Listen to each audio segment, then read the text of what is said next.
நடிகர் கிருஷ்ணாவின் வீட்டிலிருந்து காவல்துறையினர் அவருடைய மருந்துகளை எடுத்துச் சென்றிருக்கிறார்கள். தற்போதைய தகவலாக பார்த்து வருகிறோம். இது குறித்த விவரங்களுடன் செய்தியாளர் செல்வசூரியன் இணைந்திருக்கிறார். செல்வசூரியன், விசாரணை நிலவரங்களை பதிவு செய்யலாம்.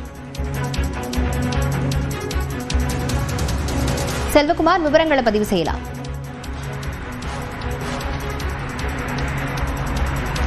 நடிகர் கிருஷ்ணாவை பொறுத்தமட்டில் தடை செய்யப்பட்ட கொக்கைன் அவர் வாங்கி பயன்படுத்தி இருப்பது தெரிய வந்ததை அடுத்து நேற்று அவர் ஆஜராகியிருக்கிறார்.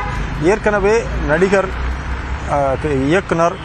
இயக்குனராக இருக்கக்கூடிய கிருஷ்ணாவை பொறுத்தமட்டில் கொக்கைன் என்பது வெளிநாட்டில் இருந்து அவர் நேரடியாக வாங்கியிருக்கிறாரா அல்லது இங்கேயே சென்னையில் வேறு யாரிடமிருந்து வாங்கியிருக்கிறாரா என்ற கோணத்தில் விசாரணை.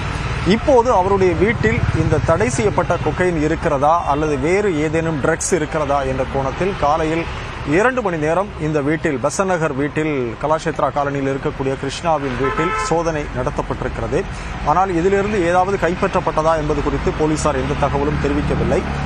கிருஷ்ணாவை பொறுத்தமட்டில் அவர் 1000 விளக்கு காவல் நிலையத்தில் வைத்து அவரிடம் பல்வேறு கட்ட விசாரணைகள் நடைபெற்றுக் கொண்டிருக்கக்கூடிய சூழலில்தான் வீட்டில் சோதனை நடைபெற்றிருக்கிறது. அவருடைய வங்கி கணக்குகள் தற்போது கைப்பற்றப்பட்டிருக்கின்றன. அதே போல கூகுள் பே அல்லது போன்பே போன்றவற்றின் மூலம் டிரான்சாக்ஷன் நடந்திருக்கிறதா, யார் யாருக்கு பணம் அனுப்பியிருக்கிறார், எதற்காக பயன்படுத்தப்பட்டிருக்கிறது, இது வெளிநாடுகளுக்கு ஏதாவது பணம் பரிவர்த்தனை நடைபெற்றிருக்கிறதா என்ற கோணத்திலும் விசாரணை நடைபெற்றுக் கொண்டிருக்கிறது.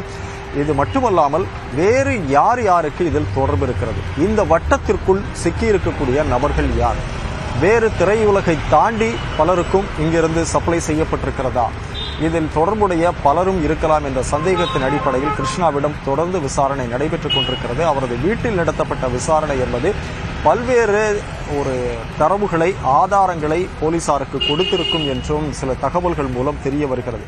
எனவே இந்த சோதனையும் விசாரணையும் மிக நீண்டதாக இருக்கும். இது கிருஷ்ணாவோடு முடிந்து விடுமா அல்லது இன்னும் பலரையும் இந்த வளையத்திற்குள் கொண்டு வந்து சிக்க வைக்குமா என்ற கேள்வி எழுந்திருக்கிறது.